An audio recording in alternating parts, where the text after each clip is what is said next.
আমি কমলাকান্ত চক্রবর্তী। বাংলার বরেণ্য লেখক বঙ্কিমবাবু আমাকে লইয়া একটি পুস্তক রচনা করিয়াছিল, নাম কমলাকান্তের দপ্তর। আমি সেই কমলাকান্ত। মনুষ্য জীবনে যেমন ধন সম্পদ, বিড়ি সিগারেট তথা হাসর মঞ্চে শবনম ফারিয়াকে আলিঙ্গন করিবার নেশা রইয়াছে, আমারও নেশা রইয়াছে, তবে আফিমে। জাহাঙ্গীর বাবু, আপনার নিকট আজ একটু আফিম ভিক্ষা করিতে আসিয়াছি। না না, এমনি এমনি লইব না, আমার দপ্তর হইতে কিছু মূল্যবান বাক্য আপনাদিগকে উপহার করিয়া যাইব। মনুষ্য জীবনে প্রেম আসে, আমার জীবনে আফিম আসলেও কখনো প্রেম আসে নাই, চেষ্টা করি নাই এমনটা নহে। একবার ভাবিয়েছিলাম আফিমের নেশা ছাড়িয়া নারীর নেশায় আসক্ত হইব।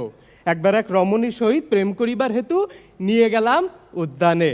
রমণী আমার বক্ষে মাথা গুজিয়া বলিল, আমার এই পৃথিবীতে জন্মের হেতু একমাত্র তুমি তুমি তুমি। রমণীর কথা আমার ঠিক বোধগম্য হইল না। রমণীর মায়ের সহিত তো আমার কোনো কস্মিন কালেও কোনো সম্পর্ক নয়।